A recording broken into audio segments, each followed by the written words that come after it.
आणि नंतर आपण एक भाजी घेतलेली टाकून द्यायची ते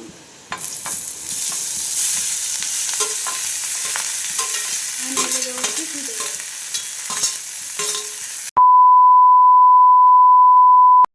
नमस्कार, राधिका रेसिपी चॅनलमध्ये तुमचं स्वागत आहे. तर आज नाही का विशेष नाही का उन्हाळ्याची भाजी निघत असते तीच बनवणार आहे आपण. तर कोणती आहे तर मेन म्हणजे वंडाची भाजी.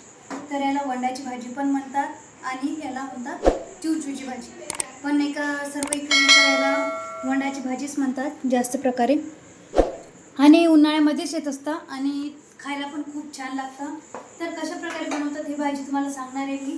साधे सिंपलमध्ये करतात आणि भाजी नाही का आपण स्वच्छ पाण्याने अगोदरच धुवून घेतलेले आहे, कारण ते निसून वगैरे व्यवस्थितच असतं. पण याला भाजीमधूनही काढता पण याला निसावं लागतो खूप. याच्यामध्ये नाही का खूप माती वगैरे राहते आणि याला धुवून घेतलेली आहे स्वच्छ अगोदर. तुम्ही म्हणता ना तर स्वच्छ धुतलेली नाही का, तर बघा स्वच्छ धुवून घेतली आणि याला कट करून घ्यायची. तर जास्त कट नाही करायची, साधारणतः तर आपण कट करून घेतली. तर आता याच्यामध्ये टाकायचं आपल्याला मोहरी. तेल टाकून घेतलेलं आहे आपण पूर्ण.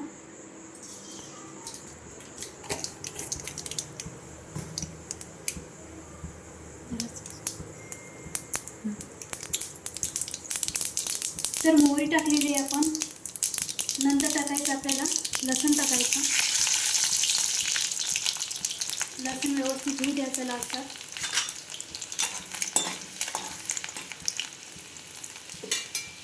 नंतर टाकायचं आपल्याला जिरं आणि नंतर याच्यामध्ये टाकायचं आपल्याला कांदा. तर कांदा वापरायचा याच्यामध्ये जेणेकरून एका भाजीला खूप छान भाजी बनतं.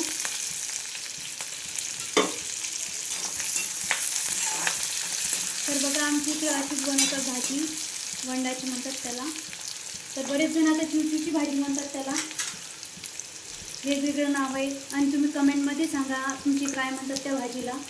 तर उन्हाळी भाजी असते ती, उन्हाळ्यामध्येच असतं येत असते ती भाजी. तर बघा आपण नाही का हळद टाकून घेऊया याच्यामध्ये.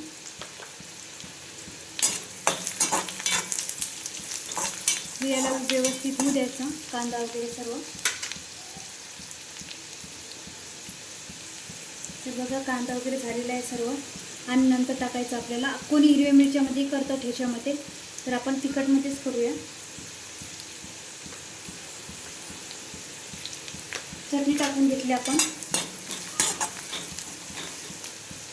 आणि नंतर आपण एकही भाजी घेतलेली टाकून द्यायची त्या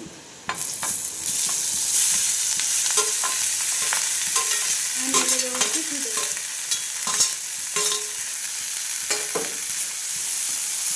गॅस मध्यम ठेवायचा.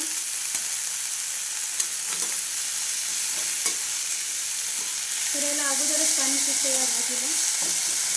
टोमॅटो वगैरे वापरायचं नाही याच्यामध्ये.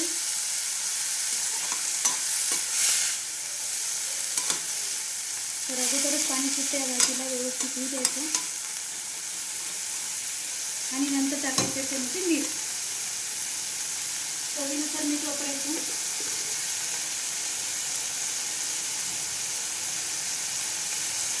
मीठ टाकून घेतलेलं आहे आपण. याला व्यवस्थित एक वाफ काढून घ्यायची आपण.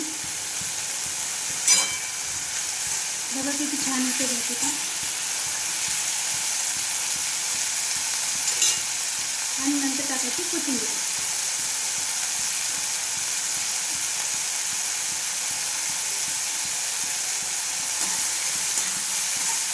छान होती ही भाजी.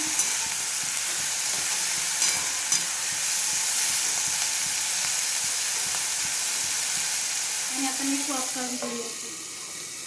तर भाजी तयार झालेली आहे आपली करून. तर आता याच्यामध्ये राहिलं आपलं बेसन टाकायचं. तर हे बेसन टाकून घ्यायचं पूर्ण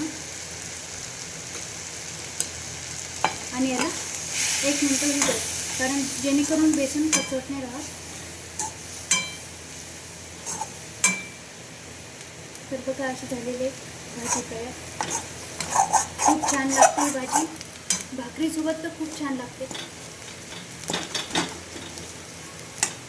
तर याला होऊ द्यायचं 1 मिनिट, कारण जेणेकरून ते बेसन टाकलेले ते कच्चं नाही राहणार.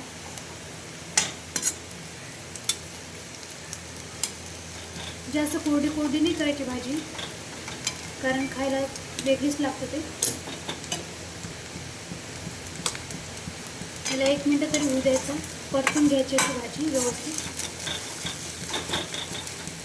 आपण जेवढी परतली भाजी तेवढी छान होते.